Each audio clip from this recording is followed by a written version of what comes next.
example 2 talks about graphs and derivatives. And so it kind of starts us looking at how the graph of the original function connects with the graph of the derivative, connects with the graph of the second derivative eventually. Okay, eventually this will lead to, it's lesson 5 or 6, I think it's lesson 5, we talk about something called curve sketching. Being able to take all the details and sketch the curves. Okay, so we're going to look at these here and then kind of try and put some of the connections together. So you'll notice we have the original function f of x, and then we have the derivative x squared minus 1. So if we go ahead and graph those, and I don't think we need to worry about how to get the graphs because you guys have calculators, you could figure it out. But so 1/3 x cubed minus x, it's going to be a cubic graph, yes? Cubic graphs start low, end high. They often do a little loop-de-loop in the middle. And so what you have with this one is it starts low, crosses through, it maxes above -1, it crosses through 0, min above 1, crosses up again. Okay? So just the basics there. Now, let's talk about some key points here. As we talk about some key points, there's a min and a max, yes? What's true at a min and a max?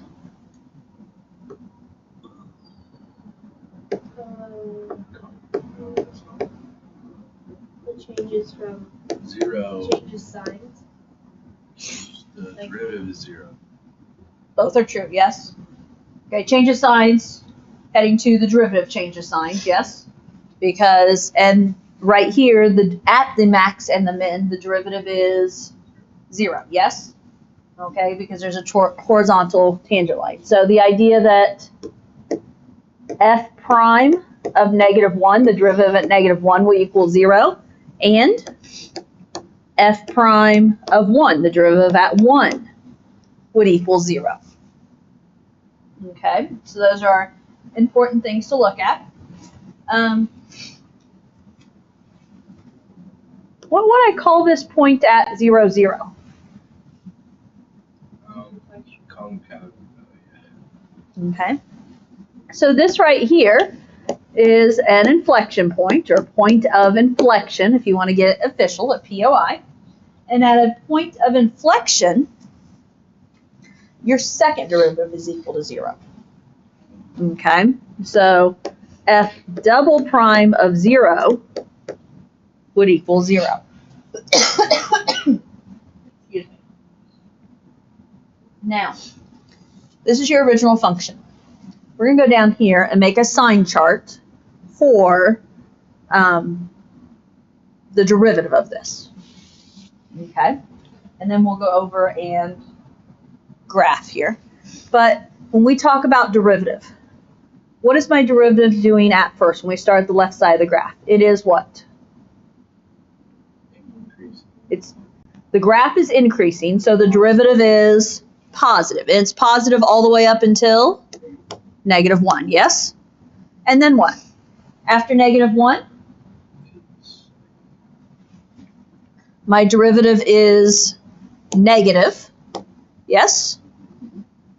Because my graph is decreasing. And what about to the right of 1? Yeah, the derivative is positive because my graph is increasing, right? And we can use those symbols that we used from the other day of increasing, decreasing, increasing, right? And then, as we already mentioned, as you go from increasing to decreasing, or as your derivative changes from positive to negative, that is a max. As your derivative changes from negative to positive, that is a minimum. Okay? So, some basic information there. Now, let's look at some connections.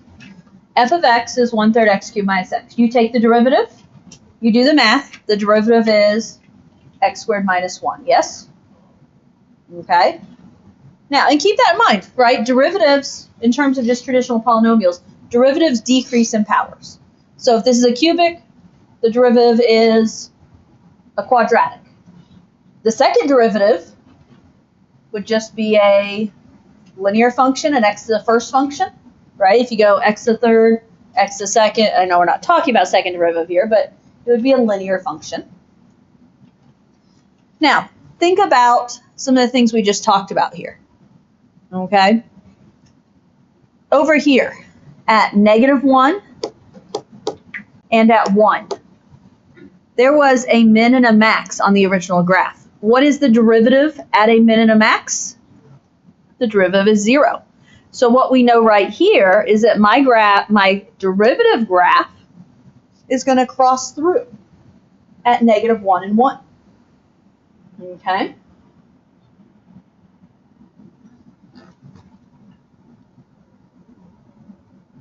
What do you know about the graph x squared minus 1? Its parabola moved down 1, yes? So officially it goes through here. Well, I'll draw that in here in a moment. Somebody go ahead and draw my parabola. Something like that, right? We're going to pretend that looks right. You guys know what it's supposed to be, so. Now, with this in mind, folks, okay, we talked over here that the derivative at -1 would equal 0.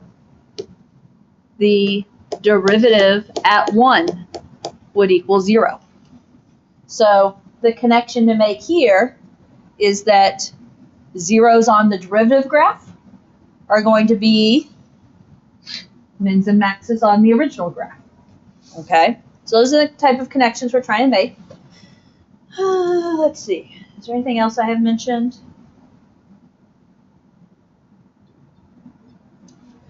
What do we say at 0 this is? At 0, this was an inflection point, yes? Okay. In the first derivative, notice that it would be a horizontal tangent, right? So the idea, we're not to second derivative yet. Okay, second derivative, it'll be a 0. But right here, notice that's a minimum. Because at, remember, f double prime of 0 is going to equal 0. So there's a minimum here on the first derivative. Okay, these are the kind of connections we have to work to make. Okay, anything else?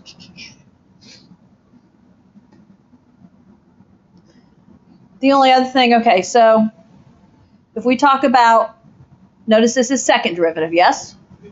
So this is kind of like what we did over here. This was the original graph. First derivative is the derivative of this graph above it. Second derivative is the derivative of first derivative. So second derivative is the graph, or the derivative of the graph above it. Am I making any sense? Sorry. Okay, so what do you notice this graph doing here? Okay, it starts off where it is decreasing, yes? And it decreases all the way to the x value of 0. What is it doing after it crosses 0? Increasing. Okay. What does a negative second derivative mean?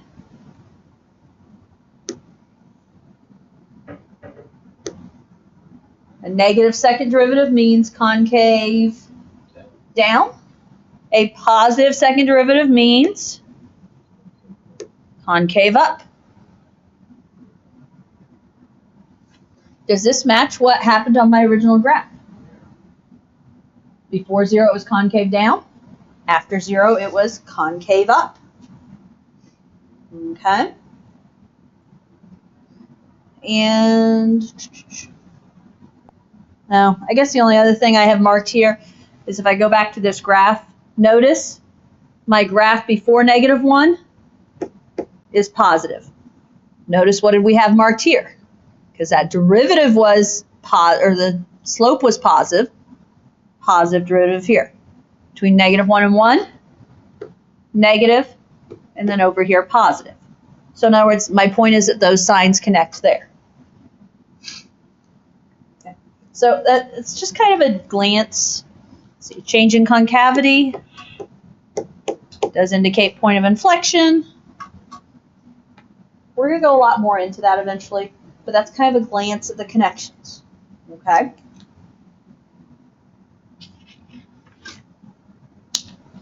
Questions I should answer there, or maybe not? Okay. Let's look at the next page. Definition, point of inflection. Let f be a function that is continuous on an open interval, and let c be a point in the interval. If the graph of f has a tangent line at this point, then this point is a point of inflection of the graph of f. If the concavity of f changes from up to down or down to up, then that's point of inflection. Okay? If c, comma f of c is a point of inflection of the graph, then notice, kind of like when we talked about the mins and maxes, okay? For points of inflection, the second derivative equals 0 or it is undefined. Just like what, I guess, critical points is when we talked about that. Critical points happen when the first derivative is equal to 0 or undefined, and they're generally mins or maxes. Points of inflection, same thing. It's when the second derivative is 0 or undefined. So there are 3 different graphs here. And with each of these graphs, let's talk about the point of inflection and what's going on around it. So do you see a point of inflection here?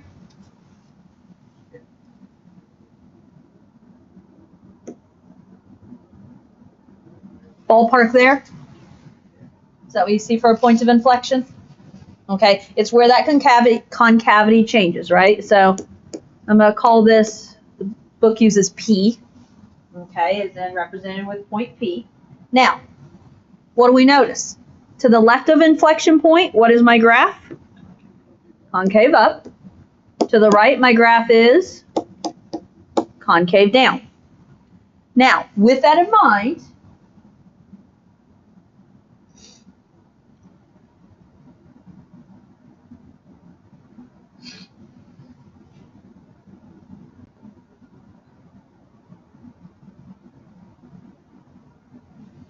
sorry, I'm trying to understand what I've written here.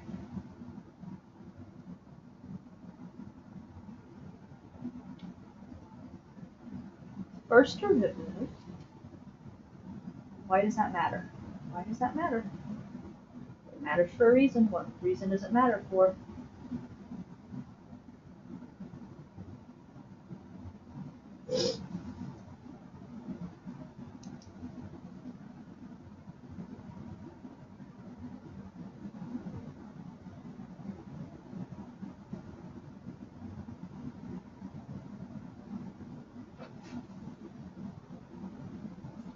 Okay, I'm trying to figure out why this, I have it noted, my brain's not clicking of why it matters.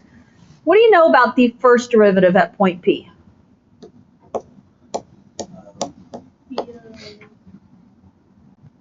Positive. Positive? First derivative because it's a positive slope, yes, at P. So the first derivative is positive. Now, what are we going to be able to say about the second derivative at P?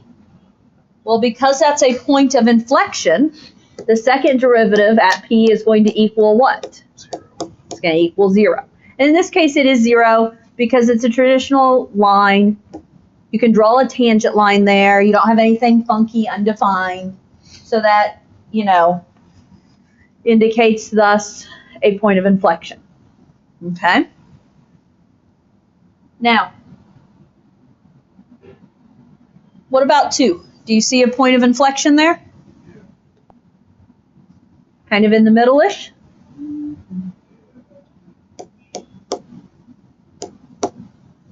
What's going to be different here?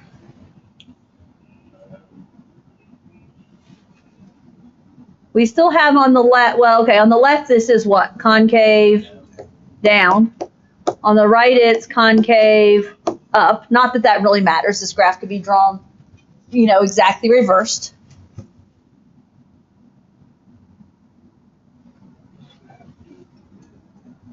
Yeah. What type of tangent line are we going to have here?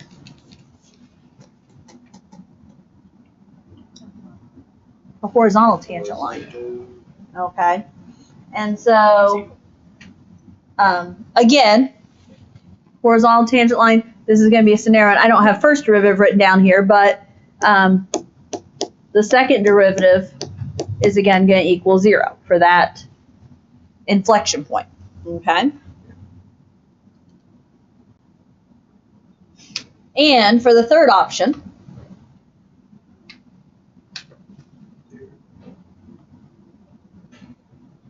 something in there, right?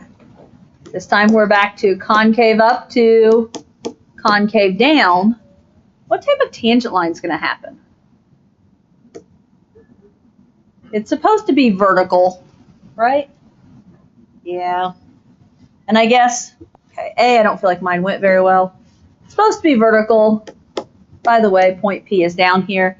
But this is more an example where the derivative is undefined. When you have that vertical tangent line, the derivative is undefined. So that's more that example of, okay, points of inflection happen when the second derivative is 0 or undefined. And I wrote U and D. In my notes, I have D and E. Does not exist. Similar in meaning. Okay? So again, just looking at some options of inflection points, that derivative could be 0 or undefined. Now, on the bottom, they ask us to explore the possibility that a graph could change concavity and discontinuity, say a vertical tangent line, or where the second derivative doesn't exist, such as a cusp. In other words, basically the tangent line the point of inflection may or may not exist. Okay, so traditional, okay, if we look at the left two examples, inflection point at P. This is your traditional one, yes, where it's the obvious inflection point. We have concave down to concave up. And this is a scenario where your second derivative would be 0. So f double prime of P would equal 0. Now, look at this bottom one. Not a traditional inflection point. But what happens? Does concavity change? Yeah. Goes from concave up to concave down. What do you think the second derivative is going to be at point P? Yeah, it's going to be it does not exist. Okay, and that's because it's a cusp, right? We can't take the derivative at a cusp. And so these are scenarios where, yes, there is indeed an inflection point. That second derivative either equals 0 or does not exist, and there's a change in concavity. That's the key there, is there is a change in concavity. Now,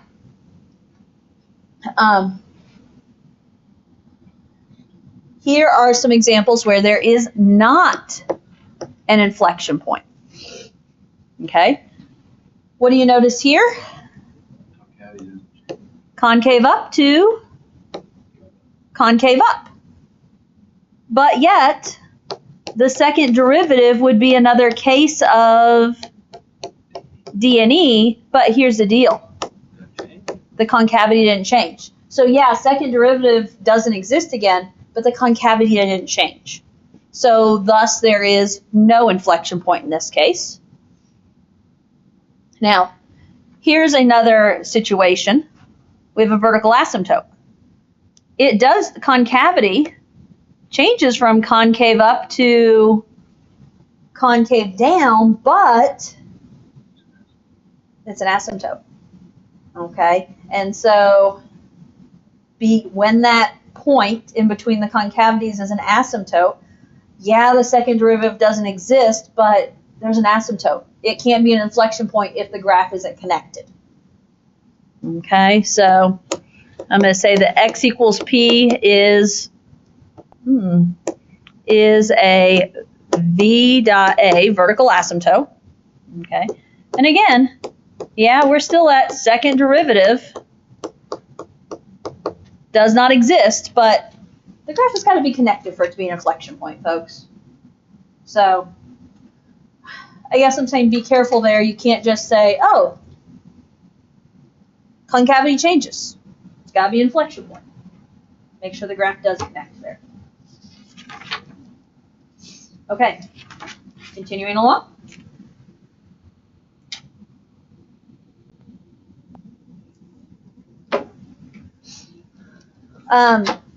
We're going to talk here about a second derivative sign chart to determine intervals of concavity and inflection points.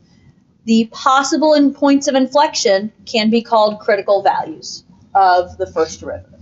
So we talked about critical values of the original, which result in mins or maxes. These critical values can result in possible inflection points. Concavity can change a discontinuity, such as a vertical asymptote, but it won't be an actual inflection point. We just saw that. And then in order to classify an x value as an inflection point, the x value must be in the domain of f of x. And that would be the catch there, is that if we go back to this one and we talk about the domain of the graph, that graph doesn't exist at point P. And so P would not be in the domain. Okay? Okay, let's look at example 3. They give us an equation, and they ask us to determine any points of inflection, and then discuss the concavity of the graph. So, in order to talk about concavity, we have to get to the second derivative. What's the first derivative? 4x cubed minus 12x squared.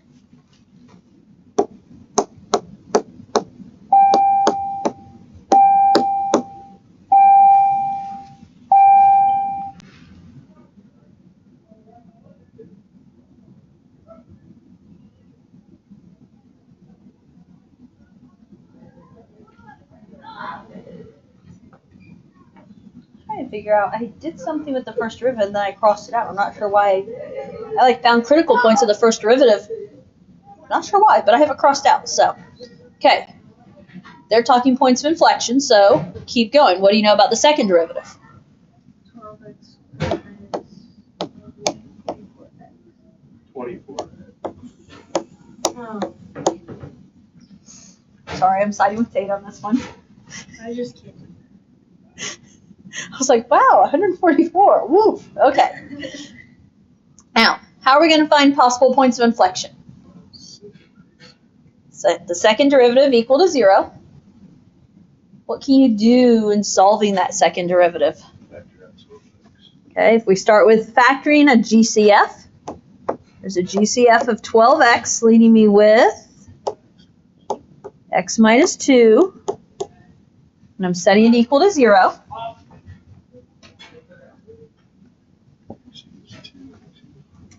Yeah. Officially set each factor equal to 0, 12x equals 0, and x minus 2 equals 0.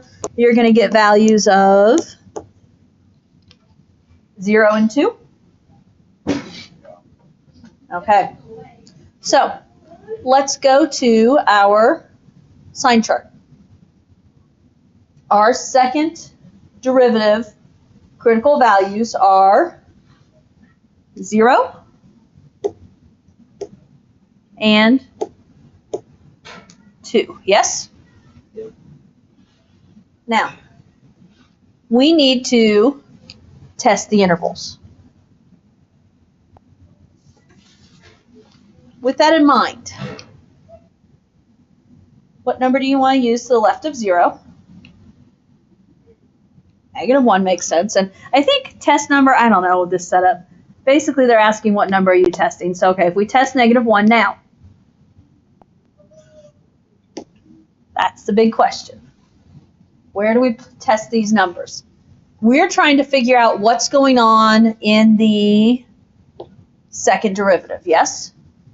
So we're plugging into the second derivative. Now, do I care numerically what these values come out to be?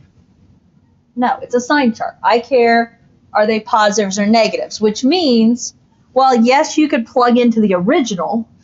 Mathematically, it's going to be quicker to plug into the factored form. Does that make sense?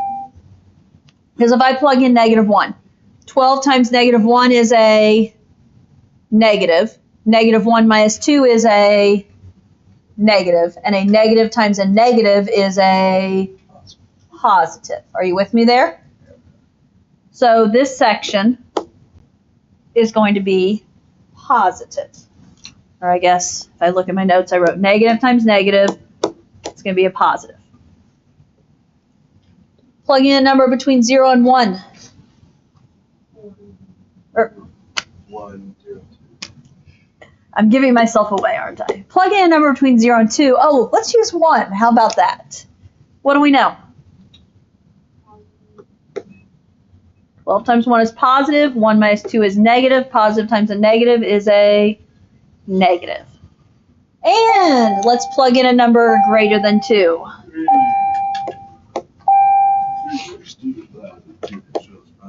12 times 3 is a positive. 3 minus 2 is a positive. Positive times positive is a positive.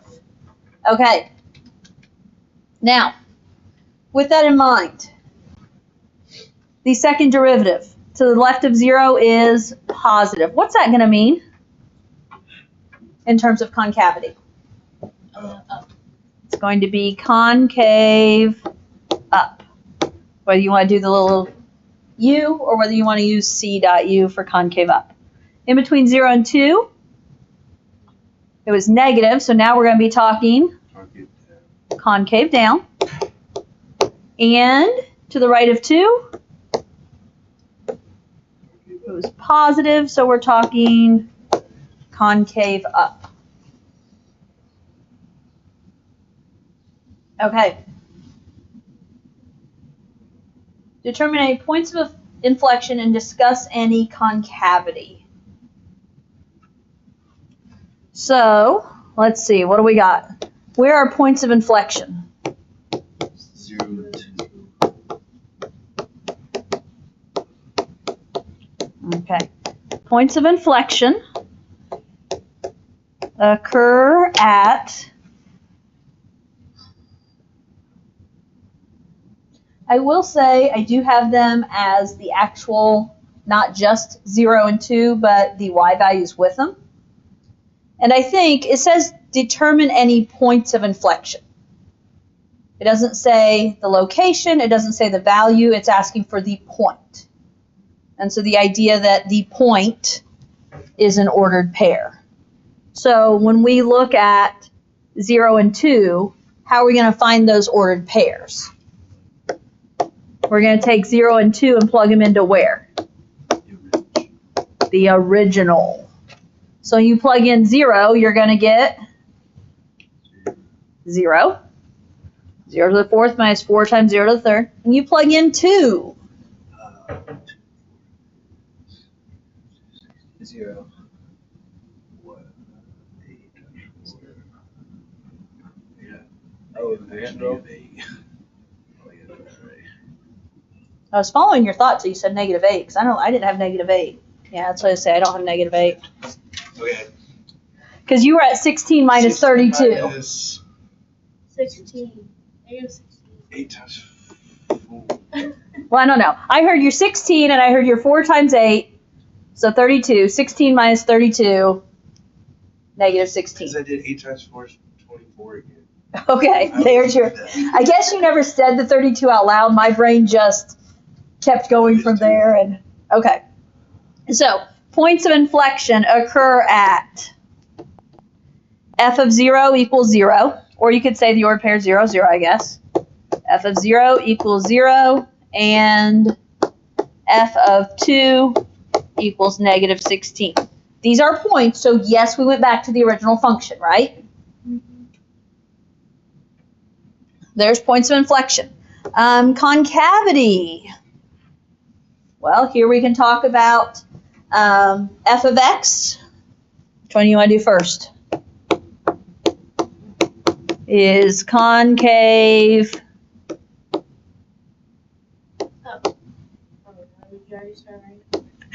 up? We'll go up. I had only written the D, so it's fine. Okay, is concave up? Where? Negative infinity to 0 and 2 positive infinity. Why? Because f of the double prime is one of those signs. It's positive. However you say that, I'm really bad at signs. Okay. So I wrote greater than 0, where she said whatever sign. Because the second derivative, so f double prime of x, is greater than 0. Does that make sense? And then that means we can do f of x is concave down 0 to 2, since f double prime of x is less than 0.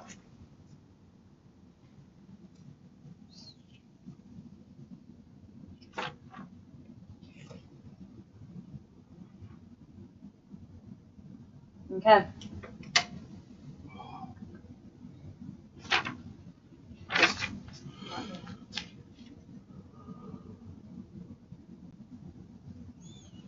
Okay. I'm going to start skipping some of the writing out. I hate to because it's good for us, but that takes time. So, I kind of want to skip this one, but trig is always a good discussion. I take it we agree? Yeah. Okay. So, now, it says find the inflection points and open intervals of concavity. Is this really a whole lot different than the last problem? No. Okay. It's really not a whole lot different than the last problem. G of x is given. What do I need to find? G prime, which is? 1/2 plus cosine x.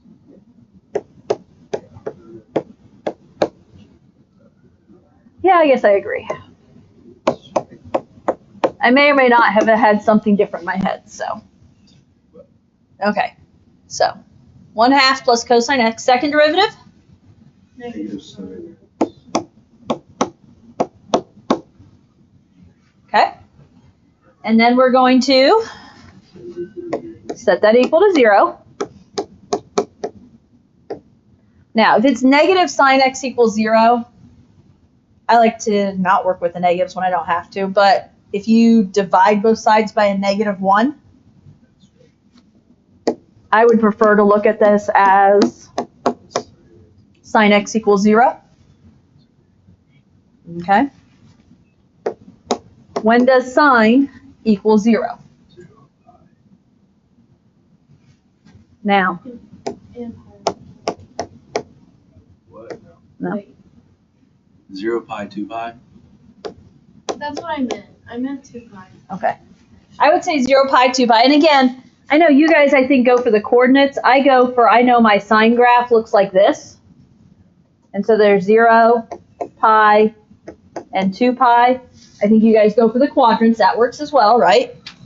Now, with this in mind, okay, let's look at sines. We need a second derivative line chart, right? Your sine chart. We have 0 pi and 2 pi, but also, what was the interval? 0 and 2 pi. So really, all we need, 0 and 2 pi are going to be my endpoints. And pi is going to be the only one that ends up mattering because 0 and 2 pi are my endpoints. Does that make sense? Okay. What about sines? So the second derivative is negative sine x. between 0 and pi.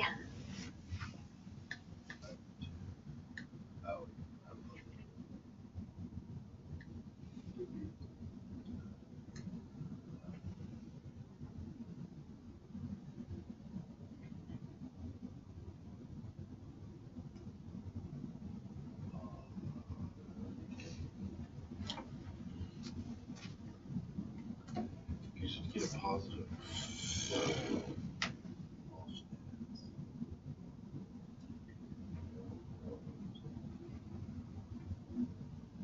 I guess it's positive. Okay. I guess it's, yeah. Positive. Well, Because sine is going to be positive. Or negative. okay. See, this is, my brain was having a moment, so I'm there now. Anything between 0 and pi. I think I heard some people talking like this, right? Yeah. What do you know between 0 and pi? Sine is positive.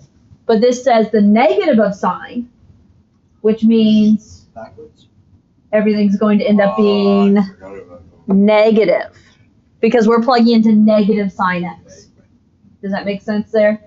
So the Okay. So in other words, sine, yeah, if you're plugging into sine, between 0 and pi, both of those quadrants are always positive. But this is negative sine, so now the opposite of positive is negative. What about pi to 2 pi? positive. Normally, because normally it's negative, right? But then there's that negative. But then there's that opposite, so positive. Now, so what do we have then? We have concave down and concave up, yes? Okay. So we can officially write it out. I really wish I wanted to take the time, but I don't want to take the time. Okay? I can't tell you. We can find real quick what is the inflection point. The inflection point happens at what? Pi. So what is g of pi?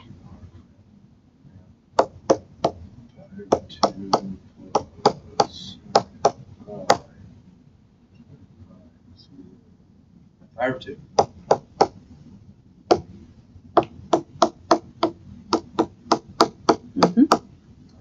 Okay. And that is a point of inflection.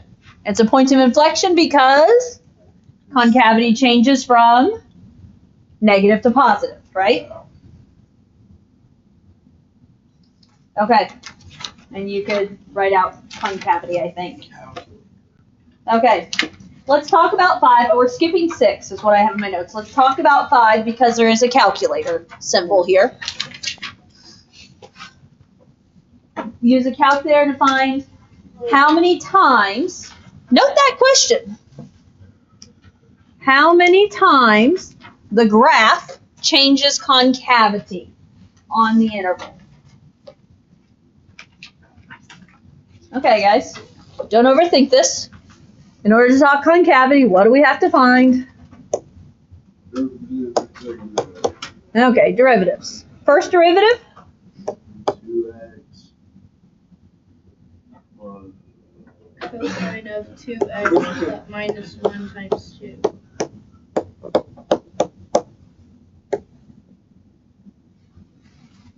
Okay, let me pause there. Derivative of x squared was 2x. Derivative of minus 3 is nothing. Derivative of sine of something is cosine of something times the derivative of something, and the derivative of 2x minus 1 is 2, which good form is to put it out front, not that you have to. Okay, second derivative.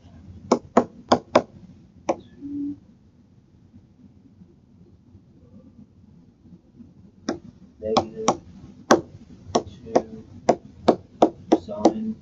Negative 4 sine 2x. Oh, yeah. Are we there? Yeah.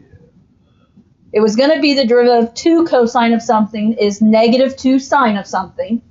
But why did I change it to a 4? Because I multiplied by the derivative of 2x minus 1. That was fun. Okay, now, what did it say? Use a calculator to find how many times the graph changes concavity. So How do we figure out when the graph changes concavity? We set the second derivative equal to 0. Okay, there's a reason. We're not going to solve that by hand. There's a reason where you have the calculators. What are we looking for? How are we going to figure out how many times the graph changes concavity? This is the second derivative, yes? It does a lot. Okay. What are we looking for? Cross. Yeah. When this is a second derivative setting equal to 0, we're looking for all of the zeros. Okay, we're looking for when does the second derivative equal 0. Okay, so we're looking for zeros. Now, whoa. We have an interval? Oh, we have an interval, guys.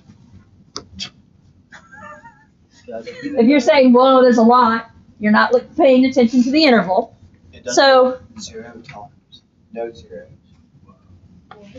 disagree there. I messed up. I bet guys. I disagree there. 1, 2 2, minus 3, 4. 4. 4 times. My answer key likes that. Yes. Cuatro. Okay. Now, some friendly thoughts real quick. First of all, Z-trig number 7 is a friendly zoom for trig graphs. The interval, 0 to 2 pi, is all I care about. Yes? Did you change that in your window? You attempted to. That does not sound good. But if I change this to 0 to 2 pi, 1, 2, 3, 4 zeros. Yeah. Okay? I think you guys all probably got there, but my answer here is 4 times. And that was because the second derivative has 4 zeros. Okay? Could you find those values as necessary? Yeah. You could. It doesn't ask you to, so I haven't written in my notes, but we're not going to worry about that. Okay, so that was a fairly easy problem in consideration, right? Okay, let's talk about the chart real quick down at the bottom.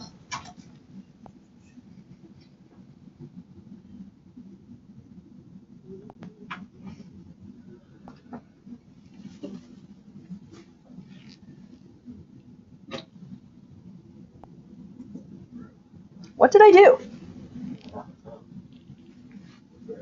I'm just trying to erase. That's all I want to do. Gosh. Okay. Heesh. Okay. Now, we've been using the second derivative to find concavity. Okay, and that's where I think of it most. However, it can also be used to find extrema. Okay? The second derivative is the first derivative of the first derivative. Okay, so it's a derivative of f prime. So the same relationship that exists between f and f prime, also exists between f prime and f double prime. We can use the second derivative test as an alternate method for locating relative extrema. If c is a critical number and the first derivative equals 0 or does not exist, this makes x equals c a possible max or min value of the function. Now, here's what we're looking at. If we already basically have this chart, I guess. Second derivative. When the second derivative is positive, what does it tell me about the original function? Second derivative tells us concavity. And if the second derivative is positive, the original function is concave up. Now, this is the one we've talked about, but not as much. What does it say about the first derivative? Increasing.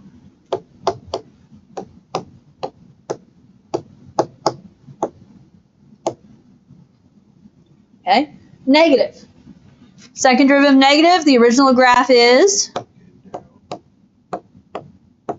And the first derivative is decreasing.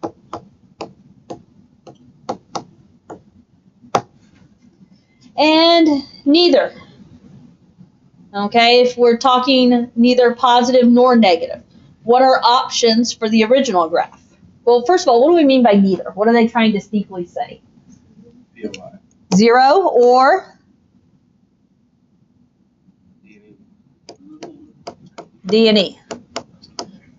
Okay? So, you can get a positive answer, a negative answer. Notice they didn't just say 0 because they're trying to say 0 or D and E. So the original graph, well, if we're talking second derivative is neither, the original graph could be a POI. Is it definitely? No, but it's a possible POI. And the first derivative is a possible, if the second derivative is 0. Oh. It is a inflection. Ah, No. That's what freaking. So the original function is a possible point of inflection. What's my other option? What? Min of x. Min or max. Oh, nice.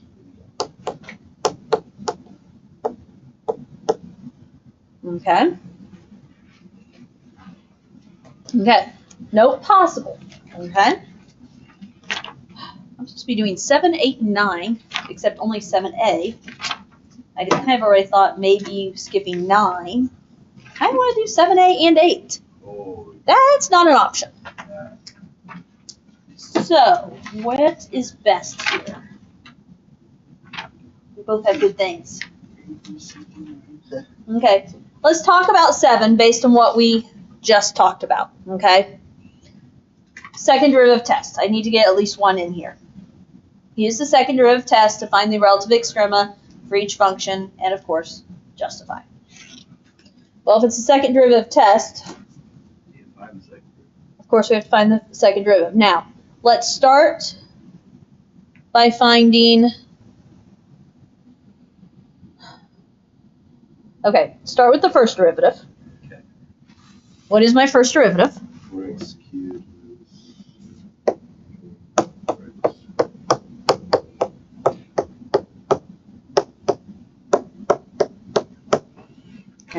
Go ahead and find critical points there. How do we find critical points here?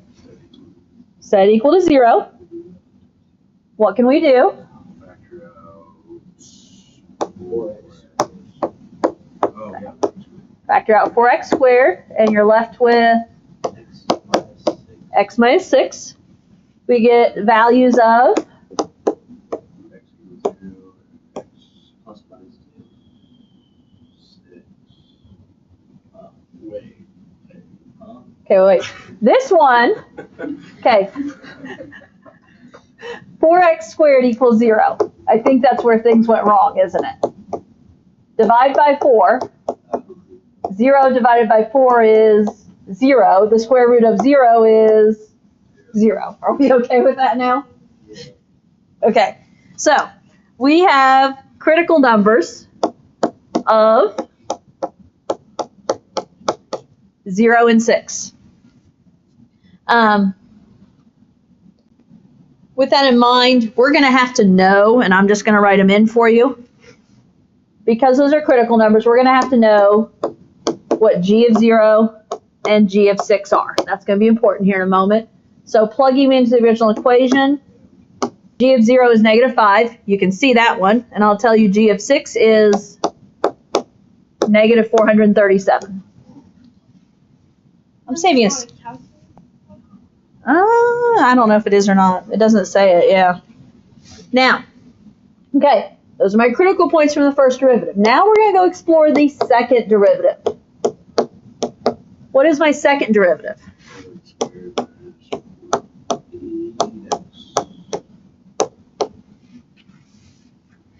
Okay.